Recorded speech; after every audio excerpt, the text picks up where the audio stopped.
So as well as editing notes directly in the note editor, Reason includes a set of tools for performing functions to selected notes or clips, such as transposition, randomization, and so on. So let's take a look at those now. Firstly, to view the toolbox, press F8, and then make sure that you're on Sequencer Tools.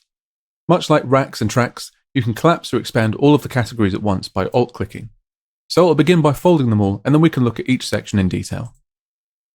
Quantize sets the resolution at which notes are recorded, so long as Quantize Notes during record is active.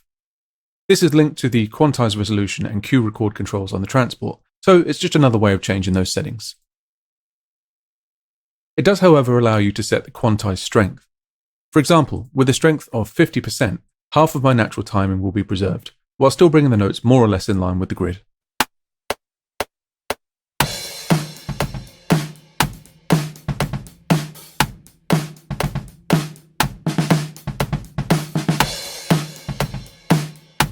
And if we look in the note editor itself, you'll see that those notes aren't falling exactly on the grid. So this is fantastic for more realistic organic drum parts, pianos, and so on. You could even introduce some randomization as well. So even with the quantized strength at 100, the notes would be humanized by a set number of ticks. So we'll try something kind of extreme like 100.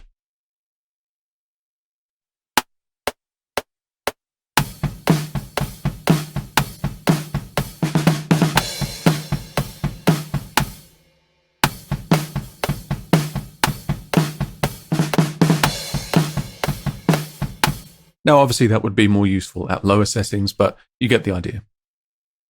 You can of course apply randomization to pre-recorded MIDI as well, not just MIDI that you're recording at that moment. Moving on, pitch allows you to select all or selected notes up or down.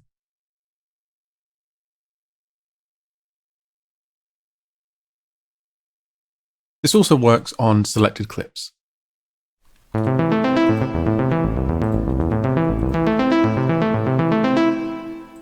You can also fully randomize notes within a set range.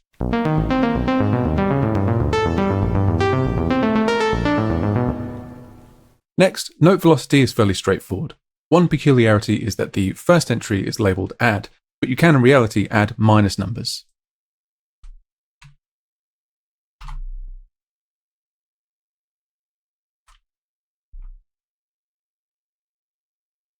Fixed is equivalent to selecting notes in the note editor and using the equal sign, and is good for smoothing out uneven velocities. Scale is a particularly useful tool, as it maintains the relative difference between note velocities. This would also be useful for evening out overly dynamic performances where the difference between soft and loud is too great. You could simply scale it down as I have done here, and then add a fixed number to the final velocity. Of course, random does exactly what it says, allowing for everything from subtle to chaotic randomization of levels.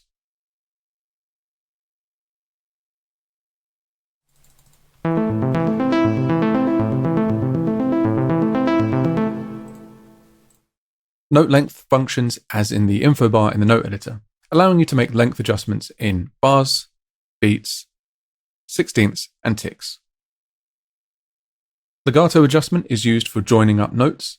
So for instance, let's just turn snap off temporarily and make these notes shorter.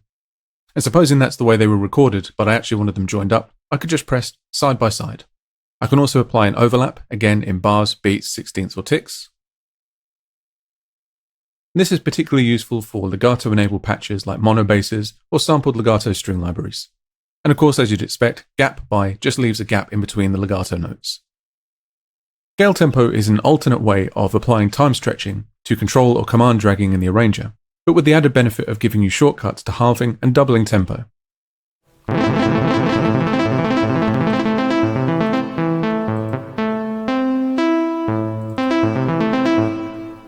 You can also scale to exact lengths, say for example 3 bars. And lastly, scale applies a percentage of the existing duration to the clip.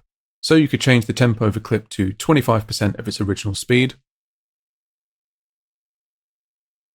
or even a non-musical value such as 210%. Next up we have alter notes. There's only one control here, but it's super powerful. Alter notes is not a note randomizer like the one in the pitch tab. Instead, it only uses the notes that are already present in the clip. So with this arpeggio selected, I can apply 25% of note altering, and it will generate a new random arpeggio while remaining in key.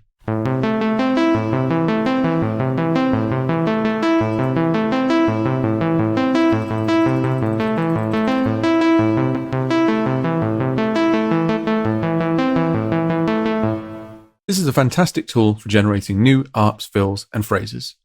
Next up is reverse. Now, unlike the simple right-click reverse function found in the arranger, we have an additional option here to reverse notes graphically. So let's take a look at this descending arpeggio with a long note at the beginning. Now, using non-graphical reversing, the results aren't quite what you'd expect, as the only thing being reversed is the note position rather than the duration. So let's try that again, this time using graphical reversing. And now we have a perfect mirror image of the original phrase. And 9 times out of 10, this is the one that you're going to want to use. Automation cleanup simply reduces the number of points of automation data. Recording automation live with a controller can generate a lot of extra data points and make the automation harder to edit. Using this tool, you can tidy up a lot of the unnecessary data. Lastly, we have extract notes to lanes. Now, as I showed you earlier, it's possible to record overdubs onto additional note lanes. Of course, sometimes you might forget to do this, or you might just be working with imported MIDI. Using extract notes, you can either place a specific note onto its own lane, say every kick,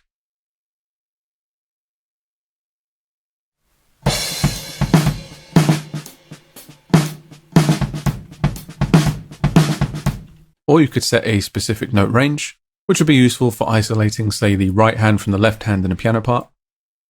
Or you can explode, which will move every note used onto its own lane. You can also choose whether to move the notes or duplicate them, leaving a copy of the original clip. So that's the toolbox covered, and most of the MIDI functions that you're likely to need. Let's take another break, and in the next video we'll move on to automation editing.